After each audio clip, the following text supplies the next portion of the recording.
सर्व ताईंना श्री स्वामी समर्थ. स्वामी महाराज तुमच्या सर्व चांगल्या इच्छा पूर्ण करू. आज आहे गुरुपुष अमृत योग. सर्वांना शुभ गुरुवार. स्वामी महाराज तुमच्या सर्व चांगल्या इच्छा पूर्ण करू. आता गुरुपुष अमृत योग आहे. सर्वांची कामाची धावपळ असणार. मग आता ज्या ताईंना जमतं त्या ताईंनी गुरुपुष अमृत योगावरची सेवा करावी. गुरुपुष अमृत योगावरची सेवा का केली जाते बघा. ज्यांचा बिझनेस आहे तो ठप्प झालेला आहे, ज्यांच्या कामामध्ये यश नाही, काम बिझनेस वाढत नाही, धंदा होत म्हणजे बिझनेस वाढत नाही, कामाची बरकत होत नाही कसलीच. पुन्हा ज्यांच्या घरामध्ये आहे ना ते रखरखी वाटते बघा. घरामध्ये आलं की एकदम उदासीनता वाटते, घरामध्ये अशांतता आहे, घरामध्ये हस्तखेळतं वातावरण नाही, घरामध्ये म्हणजे कसं बसं असं वाटतं बघा. एकेकाच्या घरात गेल्यानंतर कसं असतं, एकदम उदास वाटतं. आणि एकेकाची एकच रूम असते, जास्त काही घर नसतं, ते पण भाड्याचं असतं. पण त्यांच्या घरामध्ये गेलं की इतकं प्रसन्न वाटतं, इतकं आनंदी वाटतं की त्या घरामध्ये असं वाटतं की साक्षात माता लक्ष्मी प्रवेश करते. आणि एकेकाचं बघा बंगला असतो पण त्या घरामध्ये इतकी उदासीनता असते की कुणाचे कुणाला मतं जुळत नाहीत, वादविवाद, कुणाचं कुणाला बोललेलं पटत नाही. मग त्या घरामध्ये माता लक्ष्मी प्रवेश करत नाही. आणि खरं तर सेवा करताना धन दौलत भेटावं म्हणून सेवा कधीच करायचं नाही. जी आपण प्रामाणिकपणानं कष्ट केलेलं आहे, ती कष्ट केलेले पैसे आहेत ना ते स्थिर राहावी घरात, ते पैसे पुरवणी जावे आणि योग्य तो त्याचा वापर व्हावा. तो अशा ठिकाणी पैसा यूज होऊ नये, म्हणजे जिथं की दवाखाना, कोर्ट कचेरी, पुन्हा वायफट खर्च, असा खर्च होऊ नये. जिथं गरज आहे तिथंच खर्च व्हावा आणि घरातली लक्ष्मी स्थिर राहावी, अखंड घरात माता लक्ष्मी वास करावी, घरातलं वातावरण हसतं खेळतं प्रसन्न राहावं म्हणून आपल्याला सेवा करायची बघा. ज्याला 1,00,000 पगार असते पण तो पगार असते त्याच्याकडे पैसे तर भरपूर असतात पण त्याला झोप येत नाही आनंदाची. त्याला इतकं टेन्शन असतं कारण तो पैसा आहे पण तो सुख विकत घेऊ शकतो का? नाही विकत घेऊ शकत, कारण त्याला समाधान नाही. त्याला इतकं टेन्शन आहे त्या माणसाला की पैसा असून सुद्धा त्याला टेन्शन आहे. मग आणि जो 10,000 पगार असते पण त्याचं राशन भागतं, घर भागतं, लेकरं एकदम चांगले आहेत, दवाखाना नाही, कसलंच कर्ज नाही, परत पुन्हा त्याच्यावर कसलं म्हणजे कोर्ट कचेरी नाही, काहीच नाही, पण 10,000च कमवतो आणि एकदम आनंदी राहतो, एकदम प्रसन्न राहतो. घरामधलं वातावरण एकदम आनंदी असतं, नवरा बायकोचे विचार जुळतात, कसलेच मतभेद नाही, लेकरं खूप चांगले, कसलाही दवाखाना नाही, त्या घरामध्ये माता लक्ष्मी अखंड राहत असते. मग मला सांगा तुम्ही सेवा कशासाठी करणार? आपल्या घरामधलं वातावरण प्रसन्न राहण्यासाठी, घरात कसलाही वादविवाद न होण्यासाठी, आपल्या घरामधलं जे तुम्ही कष्ट केलेलं आहे ते पैसे प्रामाणिकपणाने केलेले आहेत ते चांगल्या ठिकाणी यूज होण्यासाठी आणि घरातली लक्ष्मी स्थिर राहण्यासाठी सेवा करायची. कधीही याच्यासाठी सेवा करायची नाही की माझ्या नवऱ्याचा लय मोठा पगार येऊ दे, तो जास्त पगार आला आणि तो जर वायपट खर्चाला गेला तर मग काय फायदा. मग त्यासाठी असं देवाला मागायचं माता लक्ष्मीला की माझ्या घरामध्ये तू ये, माझ्या घरामध्ये अखंड वास कर आणि कसलाही वायपट खर्च कधीही होऊ देऊ नको, कुणाला आजार कुणाचं दुखणं असलं काहीच नको. माझ्या घरातलं वातावरण एकदम प्रसन्न, शांत, स्थिर आणि सगळेजण आनंदी राहण्यासाठी आणि आपलं सौभाग्य अखंड राहावं यासाठी माता लक्ष्मीची सेवा करायची बघा. गुरुपुष अमृत योगावरची सेवा. आज गुरुपुष अमृत योग आहे. मग गुरुपुष अमृत योगावर तुम्हाला जमलं तर आज करा, किंवा नाही जर जमलं तर दररोज ही सेवा करायची. आता गुरुपुष अमृत योगावरची आधी कशी करायची सेवा सांगते. तर बघा, गुरुपुष अमृत योगावरची 24 दिवसाची सेवा असते आणि ती सेवा कशी असते, चढता क्रम उतरता क्रम. आता आज सेवा कधी तुम्ही 6 वाजेपर्यंत गुरुपुष अमृत योग आहे तर 6 वाजायच्या आत तुम्ही कधीही करा. त्यानंतर बघा एक टायमिंग निश्चित ठेवायचा, सकाळी करता, 10 वाजता करता की दररोज संध्याकाळी करता, कुणीही टायमिंगला, पण एकच टाइम ठेवायचा. आज मात्र 6च्या अगोदर करावं लागणार. तर बघा चढता क्रम लावायचा, म्हणजे आज 1 वात लावली आणि सेवा केली, उद्या 2 वाती लावायच्या आणि सेवा करायची, उद्या परवा 3 4 असं 12 वातीपर्यंत.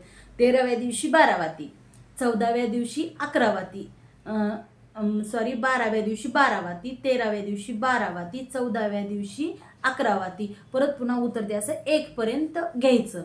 शेवटच्या दिवशी 1 वात राहिली की त्या दिवशी, आणि सेवा काय 1ला वात लावायची, ती 24व्या दिवशी येणार. आता याच्यामध्ये मासिक धर्म आला तर 4 दिवस स्किप करायचे, परत पुन्हा नंतर लावायचं. आता याच्यात आलं बघा, ही 24 दिवसाची सेवा झाली. 24 दिवसाची सेवा झाली आता, पण आज कोणाला करायला जमलंच नाही, कारण कामाची धावपळ आहे, दसरा चालू आहे, सगळ्यांची साफसफाई चालू आहे. तरी सुद्धा तुम्ही काय करायचं, आता ही सेवा नाही झाली तर काय करायचं, चढता क्रम उतरता क्रम माती लावायचे नाहीत. परंतु जी काही सेवा आहे आता ही मातीची आपण करतो, ही सेवा दररोज जर केली असं तर बघा तुमच्या घरामध्ये लक्ष्मी स्थिर राहते आणि जी काही तुम्ही काम करताना त्या कष्टाला पण यश येतं. ज्यांचा बिझनेस आहे त्यांचा बिझनेस पण चांगला चालायला सुरू होतो. माता लक्ष्मी घरामध्ये प्रवेश करते, तिथली लक्ष्मी स्थिर राहते. सेवा काय करायची, सर्वात अगोदर व्यंकटेश स्तोत्र वाचायचं. जिथं भगवान विष्णूची सेवा होती तिथं माता लक्ष्मी आपोआप येत असते. पहिल्यांदा व्यंकटेश स्तोत्र वाचायचं, संस्कृतमधलं नित्यसेवेच्या पुस्तकात आहे. नाही तुमच्याकडे नित्यसेवेचं पुस्तक तर यूट्यूबला लावून द्यायचं. परत पुन्हा श्रीसूक्त पण यूट्यूबला भेटून जाईल तुम्हाला. त्यानंतर नित्यसेवेचं पुस्तकात तर सगळं काही भेटतं, परंतु नाही ज्याच्याकडं नाही त्यांनी यूट्यूबला लावायचं. त्यानंतर बघा विष्णू गायत्री मंत्र, परत पुन्हा लक्ष्मी गायत्री मंत्र, विष्णू गायत्री मंत्र 16 वेळेस, लक्ष्मी गायत्री मंत्र 16 वेळेस, कुबेर मंत्र 16 वेळेस, नवार्णव मंत्र 16 वेळेस, कमलात्मक मंत्र 16 वेळेस. हे सगळे मंत्र 16 वेळेस पठण करायचे. एक वेळेस व्यंकटस्तोत्र, एक वेळेस श्रीसूक्त, आणि हे बाकीचे मंत्र जे काय आहेत ते 16 वेळेस दररोज पठण करायचे. बघा तुम्ही दररोज जर हे पठण केलं तर तुमच्या घरामधली लक्ष्मी 100% स्थिर राहणार, घरात आनंदी वातावरण राहणार आणि माता लक्ष्मी तुमच्या घरामध्ये अखंड वास करणार. मग मला सांगा, चढत्या क्रम उतरत्या क्रम वाती जरी नाही लावल्या तरी चालतात. आता हे कसं, गुरुपुरुषामृत एक योग असतो, एक विशिष्ट वाराला विशिष्ट तिथीला महत्त्व असतं. मग आता आज नाही जमलं तरी सुद्धा उद्यापासून आता घट बसतात, आई भगवतीची आपण सेवा करत असतो. मग ही सेवा ही माता लक्ष्मीचीच आहे. जर तुम्ही या घटामध्ये म्हणजे या नवरात्रामध्ये जरी सेवा केली, दररोज जर सेवा करायला सुरुवात केली तर 100% म्हणजे काय 101% फरक पडतो. 101% माता लक्ष्मी घरामधली स्थिर राहते. जी काही तुम्ही काम केलेलं आहे तो योग्य ते ठिकाणी पैसा वापरला जातो. घरामधली जी काही दरिद्रता आहे ती निघून जाते, माता लक्ष्मी घरामध्ये प्रवेश करते. बघा तुम्ही ही सेवा करायला सुरुवात करा आणि मग सांगा की काय फरक पडला. तर सर्व ताईंनी सेवा करायचं आहे, आई भगवतीच्या सेवेसोबत ही पण सेवा करायचं आहे. तर सर्व ताईंना श्री स्वामी समर्थ. आणि बघा ही सेवा करत असताना काय नियम पाळायचे, मांसाहार कडकडीत वर्ज. ज्या ताई संकल्पित सेवा करायला आहेत ना 24 दिवसाची वातीची, त्यांनी मांसाहार कडकडीत वर्ज करायचा. बाहेरचं परान्न घ्यायचं नाही. सगळ्यात जास्त दोष बाहेरच्या परान्नांना लागले जातात. आणि ज्या ताई असंच दररोज सकाळ संध्याकाळ जर करत असतील तर तिथं मांसाहार वर्ज करायची गरज नाही, किंवा बघा हे परान्न घ्यायची वर्ज करायची गरज नाही. कारण त्या जे काही तुम्ही सेवा करते हे दररोजच करत. कारण ही काय जी सेवा आहे ना ती माझ्या नित्यसेवेमध्येच आहे. मी दररोजची नित्यसेवा आहे ना दररोज ही करते. कारण जे काही 16 वेळेस पठण मंत्र आहेत ना ते तुमचे जर पाठ झाले तर देवपूजा करत करत तर पण होऊन जाईल. आता हे बघा कसं करायचं, नित्यसेवेमध्ये दररोज कसं करायचं. देवपूजा करायला लागलं की यूट्यूबला लावून द्यायचं, श्रीसूक्त लावायचं, देवपूजा आपली होत राहते. म्हणत म्हणत देवपूजा करायची. व्यंकटेश स्तोत्र किती 3 मिनिट लागतात व्यंकटेश स्तोत्राला. तर बघा तर देवपूजा करत करत होऊन जातं. 16 वेळेस मंत्र पण पाठ झाले तर हे देवपूजा करत करत होऊन जात असतं.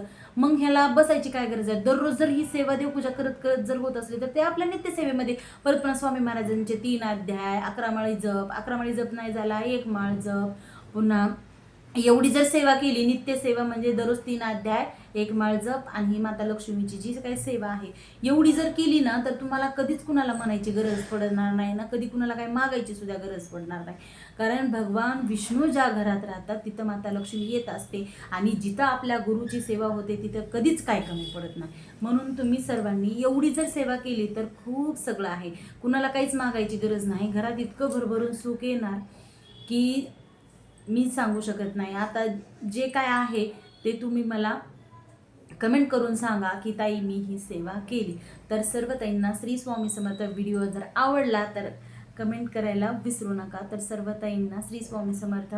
व्हिडिओ आवडल्यानंतर कमेंट करून नक्की सांगा. तर सर्व ताईंना श्री स्वामी समर्थ. भेटूया अशाच्या काही नवीन माहितीसोबत. तोपर्यंत सर्व ताईंना श्री स्वामी समर्थ.